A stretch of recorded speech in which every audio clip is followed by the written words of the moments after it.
नमस्कार दोस्तों, किसान मित्रों, आपका दोस्त अभय शर्मा मैं स्वागत करता हूं agreed nature in farmer channel पे।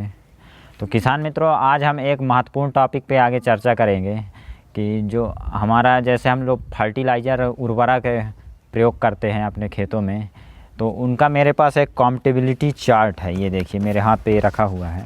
तो इसमें हम आपको बताने वाले हैं कि कौन कौन से आप खाद को आपस में मिक्स कर सकते हैं या फिर नहीं कर सकते हैं, क्योंकि कई सारे हम खादों को तो यूं ही आपस में मिला के डाल देते हैं, लेकिन उनका हमको सही रिएक्शन ना होने के कारण वो पौधों को सही उपलब्ध नहीं हो पाता है। तो ये देखिए मेरे यहाँ पे कॉम्पेटिबिलिटी चार्ट इसको बोलते हैं। ये फर्टिलाइज़र कॉम्पेटिबिलिटी चार्ट अर्थात उर्वरक को मिलाने मतलब कौन कौन से खादों को मिला सकते हो नहीं मिला सकते, तो उसके बारे में बताए हैं।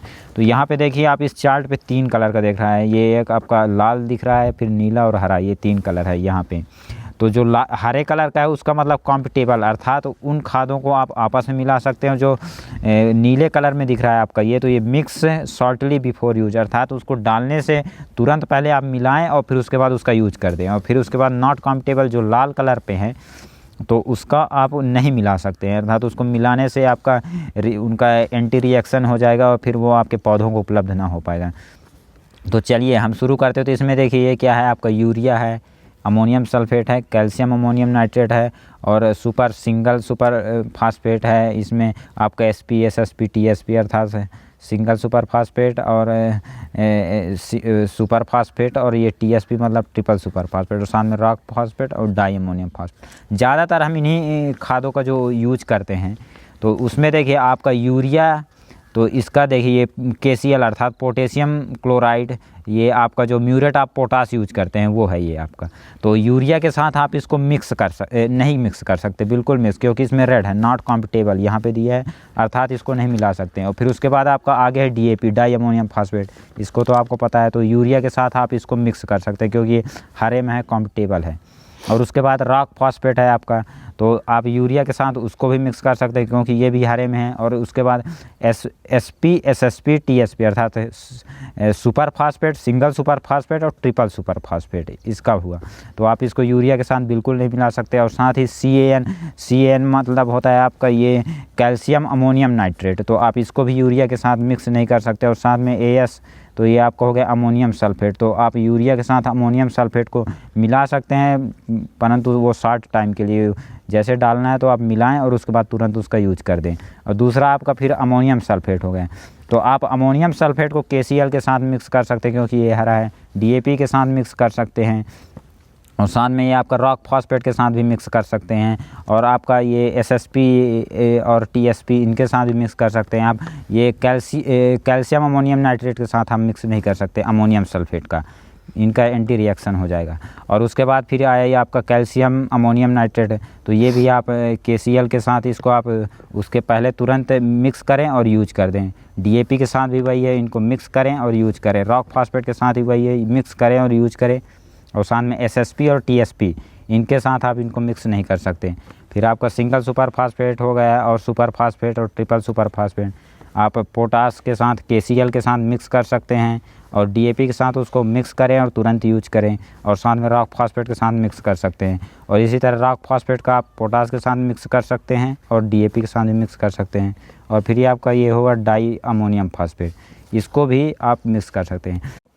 किसान मित्रों, हमको ज़्यादातर हम किसान मित्रों को ये सब चीज़ें बातें पता नहीं होती है, क्योंकि रासायनिक जो हम उर्वरक का प्रयोग करते हैं तो हमको जो मिला वो हम लोग बस यूँ लेके डाल देते हैं साथ में आपस में मिक्स, क्योंकि हमें लगता है कि हमको मेहनत भी कम लगेगा और हम उसके बाद उसका सही यूज नहीं हो पाता है। क्योंकि केमिकल फार्मिंग में ये होता है कि आपको जो उर्वरक का जो संयोजन है उनमें क्या है, आपस में उनका कुछ एंटी रिएक्शन हो जाता है। अगर उनका जैसे कभी कभार आपका या तो कहना चाहिए वो उनका रिएक्शन हो जाएगा तो जो वो अघुलनशील ही रह जाएंगे, तो जो अघुलनशील है उसको तो पौधे हमारे ले नहीं पाते हैं। तो ऐसे में इस तरह का हमको ज्ञान होना अर्थात इस तरह की जानकारी होना बहुत आवश्यक है। तो ये हमने ये कॉम्पेटिबिलिटी चार्ट रखी है, ये आपके लिए बहुत महत्वपूर्ण है। तो जो किसान मित्रों को चाहिए तो मैं आगे इसका फ़ोटो आपको वीडियो में डाल दूंगा, तो आप या तो स्क्रीनशॉट लेके उसको कर सकते हैं या फिर आप उसको निकलवा भी सकते हैं। तो आपको जिस तरह से सुविधाजनक लगे तो उस तरह से आप कर कर सकते हैं, लेकिन इस तरह की जानकारी आपको होना आवश्यक है। किसान मित्रों, इसके आगे मैं आपको अगर कुछ और आपको गहन जानकारी चाहिए, क्योंकि इसमें देखिए एक और ये आप मेरे हाथ पे ये चार्ट है, तो इसमें भी वही 3 कलर के हैं आपको, इनकॉम्पिटिबिलिटी, रिड्यूस सॉल्युबिलिटी और कॉम्पिटिबिलिटी। तो इसमें देखिए और बहुत सारे आपके तत्व दिए हैं, जैसे यूरिया तो है ही, और साथ में ammonium nitrate, ammonium sulphate, calcium nitrate, potassium chloride है। तो आप इनका देखिए, आपका ये जैसे हम सूक्ष्म तत्व के रूप में आपका जैसे आयरन हो गया, जिंक हो गया, ये फिर कैल्शियम, मॉलिब्डेनम, ये सब का यूज करते हैं। तो आप ये देखिए, इनका कैल्शियम नाइट्रेट के साथ बिल्कुल मिक्स नहीं कर सकते हैं, आपका आयरन जिंक वगैरह हो गया। और साथ में ये पोटेशियम सल्फेट के साथ आप मिक्स करें, तुरंत यूज करें। और साथ में अमोनियम फास्फेट के साथ आप इनका मिक्स नहीं कर सकते हैं। इसके बाद ये इसी में आयरन जिंक का आप अगर चिलेटेड फॉर्म लेते हैं तो उनका भी आप इनका कैल्शियम नाइट्रेट के साथ आप मिक्स करें और तुरंत यूज करें। और साथ में आप इसका ये देखिए अमोनियम फास्फेट के साथ ही यूज़ नहीं कर सकते।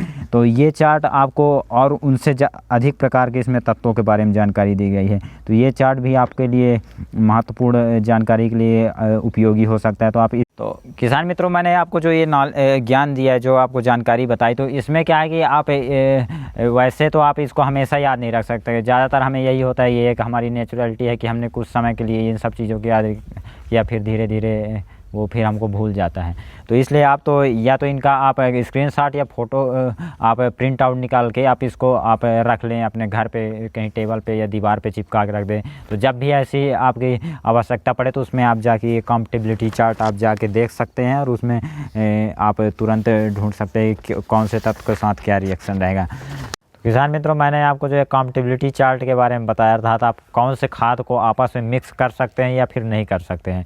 तो ये जानकारी होना सभी किसानों के लिए बहुत आवश्यक है, क्योंकि अगर हम यूं ही कोई सी भी खाद को पाए और आपस में मिक्स किया और डाल दिया, तो अगर उसका हमने तो उपयोग कर दिया, हमने खर्च भी कर दिया, लेकिन फसल में हमारे उसका अगर सही प्रभाव नहीं पड़ा, तो इससे हमको क्या है कि कॉस्ट तो आएगी, लेकिन हमको उत्पादन पे कोई उसका असर ना मिलेगा। तो ऐसे में तो हमको आगे चल के लॉस ही होगा, और साथ में हमारी भूमि भी बर्बाद होगी, क्योंकि रासायनिक चीज़ों से ज़्यादातर हमारी भूमि बर्बाद ही होती है।